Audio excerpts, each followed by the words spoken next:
Good morning students. Previous lecture में हम लोगों ने कॉन्ट्रासेप्टिव मेथड के बारे में डिस्कशन किया था। उसमें हम लोगों ने फर्स्ट मेथड नेचुरल मेथड, उसके बाद बैरियर मेथड के बारे में डिस्कशन किया था। तो नेक्स्ट जो है वो IUDS मेथड, उसका फुल फॉर्म क्या होगा? तो इंट्रा यूटेराइन डिवाइसेस। IUDS का full form intra uterine devices. Another effective and popular method is the use of intrauterine devices. These devices are inserted by doctor or expert nurses in the uterus through vagina.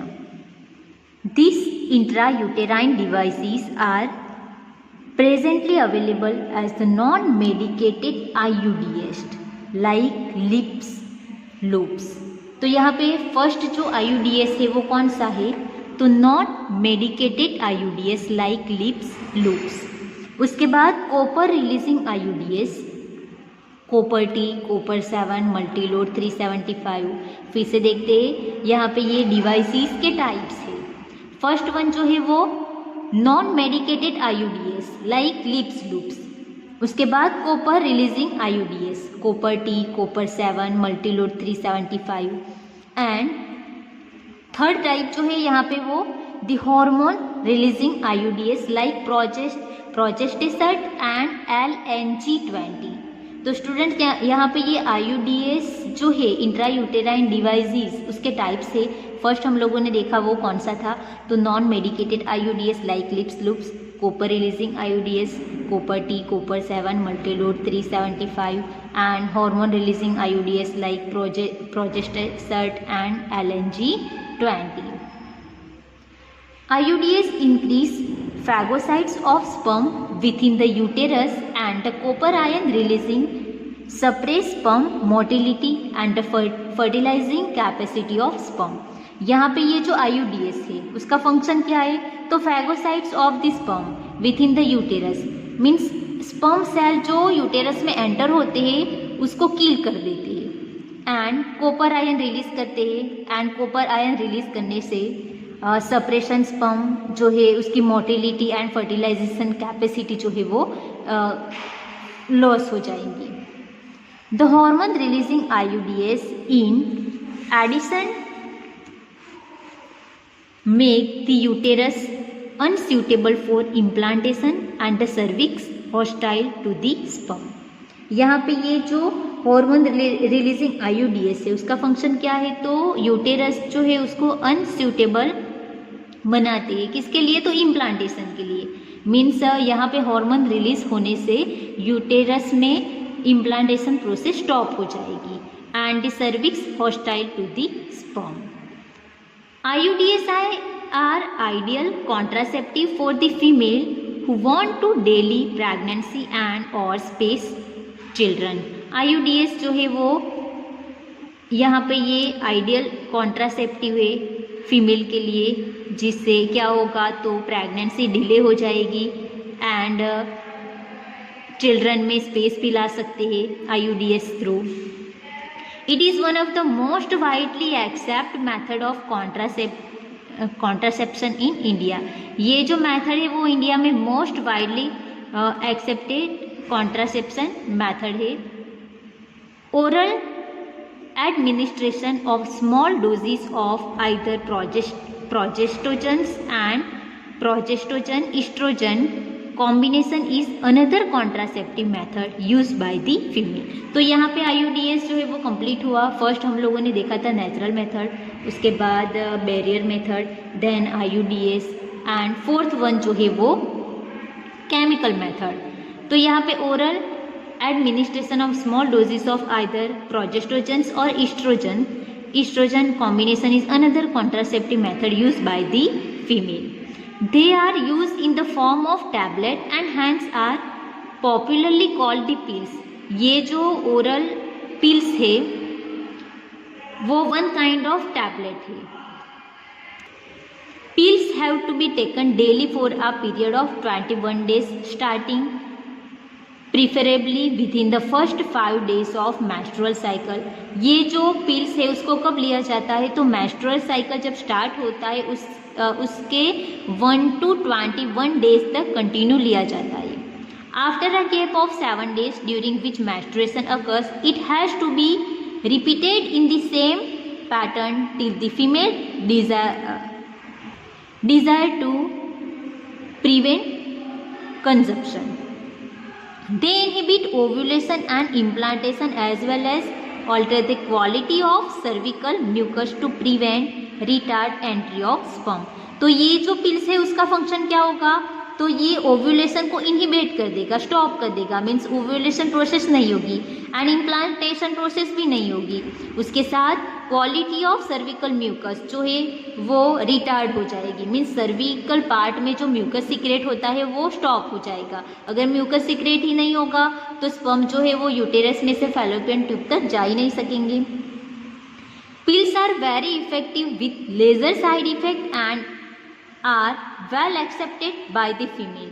यहाँ पे ये जो pills है वो very effective है and उसके lesser side effect है, उसके साइड इफेक्ट भी कम है and are well accepted by the female. Female के लिए वेल एक्सेप्टेड कॉन्ट्रासेप्टिव है।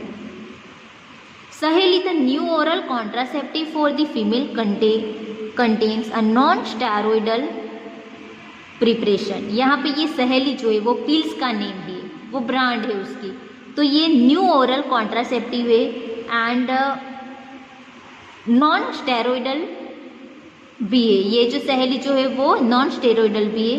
It is once a week pill with very few side effect and high contraceptive value. ये जो सहेली जो है पिल्स उसको वीक में एक बार लिया जाता है एंड उसके कम साइड इफेक्ट है एंड हाई कॉन्ट्रासेप्टिव उसका वैल्यू भी है। तो इस तरह ये केमिकल कॉन्ट्रासेप्टिव जो है वो भी कंप्लीट हुआ। फर्स्ट हम लोगों ने देखा था नेचुरल मेथड, उसमें पीरियोडिक एब्स्टिनेंस एंड विड्रॉल और coitus interruptus and lactational amenorrhoea. Then second method जो है वो बैरियर टाइप देखा था हम लोगों ने। Third method IUDS। Then fourth जो है वो केमिकल प्रोसेस देखा था। नाउ नेक्स्ट वन जो है वो implants।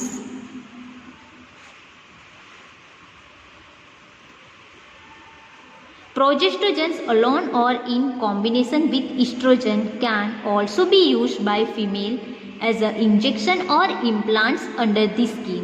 यहाँ पे ये प्रोजेस्टोजेंस, सिर्फ प्रोजेस्टोजेंस या फिर कॉम्बिनेशन विथ ईस्ट्रोजन, जैसे कि प्रोजेस्ट्रोजन ईस्ट्रोजन का कॉम्बिनेशन, ये दोनों फीमेल के लिए यूज़ किया जाता है एंड फीमेल को ये एज ए इंजेक्शन या फिर इम्प्लांट करके स्किन के नीचे इम्प्लांट किया जाता है।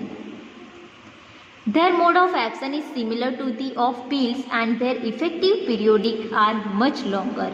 ये पिल्स जैसे ही उसका फंक्शन है लेकिन पिल्स से ज़्यादा ये इफेक्टिव होगा, मीन्स लॉन्ग टाइम तक ये इफेक्टिव हो सकता है। Administration of progestogens or progestogen estrogen combination or IUDS within 72 hours of coitus have been found to be a very effective as an emergency contraceptive as they could be used to avoid possible pregnancy due to rape or casual unprotected intercourse. तो यहाँ पे ये जो implant है, हम लोग diagram में ये देख सकते हैं, इम्प्लांट है, उसको स्किन के नीचे सर्जरी करके रखा जाता है या फिर इंजेक्ट किया जाता है।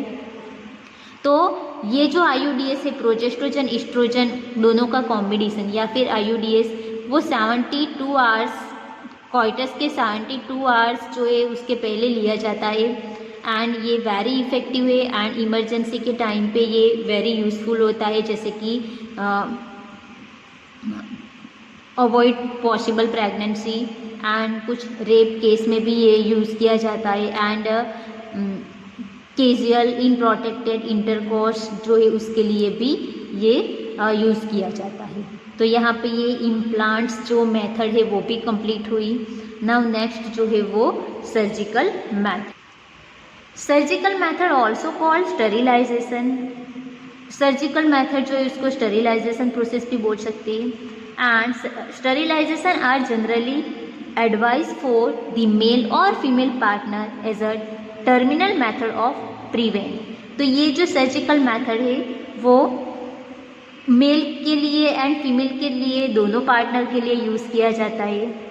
And any more pregnancy, surgical intervention blocks gamete transport and thereby prevent conception. तो ये मेथड में क्या होगा, तो उसमें गैमेट ट्रांसपोर्ट का जो पार्ट है, जैसे कि फीमेल में फैलोपियन ट्यूब को ब्लॉक किया जाता है एंड मेल में वास डिफरेंसिया जो है उसको ब्लॉक किया जाता है, जहाँ से गैमेट ट्रांसफर होता है. Sterilisation procedure in the male is called vasectomy and that in the female is called tubectomy. अगर स्टरिलाइजेशन प्रोसेस मेल में होगी तो that is called vasectomy process and female में होगी तो tubectomy process. In vasectomy a small part of the vas deferens is removed or tied up through a small incision on the scrotum, whereas in tubectomy a small part of the fallopian tube is removed to tie it up through a small incision in the abdominal or through vagina. तो हम लोग ये diagram में देख सकते हैं vasectomy and tubectomy process. तो vasectomy process में क्या हो रहा है, तो ये मेल रिप्रोडक्टिव पार्ट है. दिस पार्ट इज कॉल्ड वास डिफरेंसिया. वास डिफरेंसिया को कट किया जाता है एंड टाइट एंड कट करके उसको फिर से टाइट किया जाता है. देन यहाँ पे ये फैलोपियन ट्यूब है, female reproductive part. Fallopian tube में से ही गैमेट ट्रांसफ़र होते हैं, तो ये फैलोपियन ट्यूब जो है उसको कट करके उसको टाइट लाइगेज किया जाता है. तो इस तरह गैमेट जो है वो ट्रांसफ़र नहीं होगा. जैसे कि ये ओवरी में से गैमेट रिलीज होता है तो यहाँ पे आके ये स्टॉप हो जाएगा, क्योंकि यहाँ पे ये कट हो गया है, इसलिए यूटेरस में नहीं जाएगा. इस तरह स्पर्म जो है वो भी एग सेल तक नहीं आ सकती एंड फर्टिलाइजेशन प्रोसेस स्टॉप हो जाएगी. These techniques are highly effective, but their reversibility is very poor. ये जो टेक्निक है वो हाईली इफेक्टिव है, सबसे ज़्यादा इफेक्टिव है, सभी कॉन्ट्रासेप्टिव से इफेक्टिव है, लेकिन वो रिवर्सिबिलिटी मीन्स फिर से नॉर्मल कंडीशन में लाना ये मुश्किल होता है एंड कई बार फ्लॉप भी हो जाता है. तो स्टूडेंट्स यहाँ पे ये मेथड जो है वो कॉन्ट्रासेप्टिव मेथड जो है वो कंप्लीट हो गई. It needs to be emphasized that the selection of a suitable contraceptive method and its use should always be undertaken in consultation with qualified medical professional. तो यहाँ पे हम लोगों ने बहुत सारी ये कॉन्ट्रासेप्टिव मेथड देखी है एंड ये इसमें से कोई भी एक कॉन्ट्रासेप्टिव मेथड जो है उसको फॉलो कर सकते हैं. इसके लिए हमें मेडिकल प्रोफेशनल्स जो है, क्वालिफाइड मेडिकल प्रोफेशनल, उसकी हेल्प लेनी चाहिए या फिर उसका गाइडेंस भी ले सकती है. One must also remember that contraceptive are not regular requirement for the maintenance of reproductive health. लेकिन ये जो कॉन्ट्रासेप्टिव जो मेथड है वो इससे ये नहीं है कि रिप्रोडक्टिव हेल्थ जो है वो मेंटेन भी हो सकती है. For example, conception, pregnancy. One is forced to use this method either to prevent pregnancy or to delay or space pregnancy due to personal reason. तो ये जो कॉन्ट्रासेप्टिव मेथड जो है उससे क्या होगा, तो प्रेगनेंसी जो है वो डिले हो सकती है या फिर स्पेस हो सकती है, लेकिन उससे रिप्रोडक्टिव हेल्थ जो है उस पर कोई इफेक्ट नहीं होगी. कई लोग ऐसा मानते हैं कि ये कॉन्ट्रासेप्टिव यूज़ करने से रिप्रोडक्टिव हेल्थ जो है उस पर कोई इफ़ेक्ट नहीं होगी, तो ये ऐसा नहीं है. सिर्फ इससे प्रेगनेंसी जो है उसको डिले कर सकते हैं या फिर उसके बीच स्पेस ला सकते हैं.